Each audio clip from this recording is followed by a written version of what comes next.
Welcome to This Explainer. Today, we're taking some seriously dense academic frameworks and translating them into a clear, fascinating journey. We'll be connecting the historical dots of colonialism directly to today's planetary climate crisis. It's a massive topic for sure, but by the end of this, you're going to see global history and our current environmental challenges in a completely new light. We're pulling our insights today directly from a really brilliant journal analysis by Dilit Barad, published by the Higher Education and Research Society. And what this research does is pretty amazing. It completely challenges us to update how we view global history and power dynamics, taking theories that usually just stay trapped in the ivory tower and applying them right to the ground beneath our feet. To kick things off, let's look at this incredibly provocative idea from the pioneering scholar Gayatri Chakravorty Spivak. She says, "Postcolonial is the day before yesterday." Now, what does this actually mean? Well, it perfectly illustrates a massive shift in academic thinking. The impacts of colonialism aren't just chapters in some dusty history book. They aren't just in the past. They're actively, aggressively shaping our present reality, especially when it comes to the environment. So here's the roadmap for our explainer today. We'll start by updating post-colonial studies, then unpack the wilderness obsession, look at activist versus global capital, internal colonialism today, the mechanics of dispossession, and finally, entering the Anthropocene. Okay, Section 1. Updating Postcolonial Studies. Scholars like Dipesh Chakrabarty realized something genuinely alarming. Despite decades of deep study into globalization, Marxist analysis, and postcolonial critiques, those traditional frameworks, they just didn't prepare us for the sheer scale of the modern environmental crisis. The planetary crisis of climate change literally forces us to rethink everything. We can't just look at history as a human-to-human conflict anymore. We have to bring the planet itself into the equation. Which brings us to Section 2, the wilderness obsession. We have to ask a tough question. Why do certain histories of the land get completely forgotten? Well, this brings us to a brilliant concept from Nixon called spatial amnesia. Basically, this describes how Western culture's total obsession with untouched wilderness actually completely erases the violence and displacement imposed on indigenous communities. When we look at a pristine national park and call it untouched, we're often conveniently forgetting the people who were forcibly removed to create that empty space. It's a kind of amnesia that romanticizes nature at the direct expense of human history. We can see exactly how this spatial amnesia plays out on a smaller scale in the analysis of the film Kantara. It literally erases local knowledge.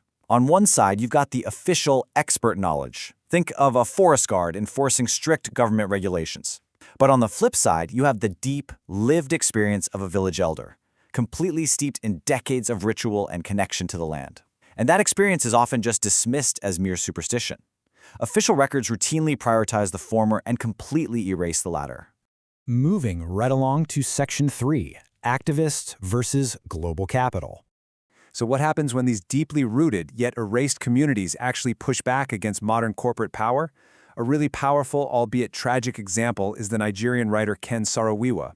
He was an absolute force, advocating for the rights of the Ogoni people and fighting tooth and nail to preserve their Niger Delta homeland from the devastating environmental impacts of multinational oil companies. His relentless exposure of corporate destruction led to his execution in 1995. His ultimate sacrifice symbolizes this deadly, high-stakes battle between local environmental activists and the totally unchecked power of global capital in the developing world. Section 4, internal colonialism today. You see, colonialism didn't just vanish when flags were lowered and independence was declared. It just moved inside the borders of formerly decolonized nations. Tracing this history reveals this unbroken, continuous continuum of indigenous struggle. Centuries ago, we saw rebellions by groups like the Hone and Santhals against the British. Post-1947, there was the Naxabari village uprising. And from the 1980s right up to the present day, we have the Narmada Bachao Andolan resisting massive, destructive dam construction by the state and corporations. What this shows us is that the fight against internal colonialism has never actually stopped. That leads us into Section 5, the mechanics of dispossession. To figure out why this exploitation keeps happening across centuries, we got to look at the economic engine underneath it all. Enter Karl Marx's concept of primitive accumulation. Marx laid out 3 steps. First, the forcible taking of shared communal property. Second, turning the people who lived on that land into landless laborers. And third, forcing their very existence to be commodified into a cash economy. The source material highlights this to show that capitalism wasn't born out of some peaceful trade agreement. It was born by violently stripping shared resources away from the public. Building right on top of Marx's ideas, we have this really intense thought from thinker Rosa Luxemburg. She basically argued that capitalism isn't some closed loop. To survive and grow, it absolutely requires the constant plundering of non-capitalist environments.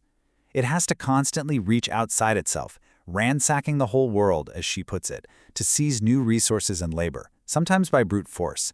Now flash forward to today, and that dynamic has definitely evolved, but the core remains exactly the same. The theorist David Harvey calls the modern version accumulation by dispossession. It's this neoliberal process where the rich get richer not simply by creating new wealth, but literally by taking assets, public resources, and basic rights away from the most marginalized and vulnerable communities. It's essentially primitive accumulation, just updated for the 21st century. A textbook, real-world example of this is the 2008 subprime mortgage crisis in the United States. Financial institutions specifically targeted marginalized groups. They issued these crazy, unpayable, high-risk loans, and then they generated massive profits specifically from the resulting dispossession of those people's homes. The systemic inequality of capitalism was weaponized to turn a basic human need, shelter, into a totally profitable debt trap. This exact reality of wealth concentration and dispossession is what later sparked the entire Occupy Wall Street movement. Finally, Section 6. Entering the Anthropocene.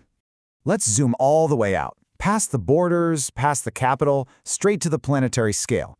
Because human beings, thanks to industry, capitalism, and resource extraction, are now quite literally geological agents, altering the planet itself, we have entered the Anthropocene. Scholar Dipesh Chakrabarty argues we have to adopt what he calls species thinking.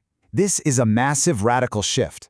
We have to move away from just arguing about human politics and start focusing on a new universalism, the collective ecological survival of all life forms on Earth. Our old ideas of human freedom just aren't going to cut it if the planet itself collapses. I'm going to leave you with this final, truly provocative question to ponder. If our current systems of consumption, capital, and historical amnesia created this unprecedented planetary crisis, what must our new definitions of freedom and justice actually look like? If human beings are now a geological force, how do we rewrite the rules to make sure we and the ecosystems we completely rely on have a future at all? Thank you so much for joining me on this explainer, and I highly encourage you to keep questioning the histories you've been told.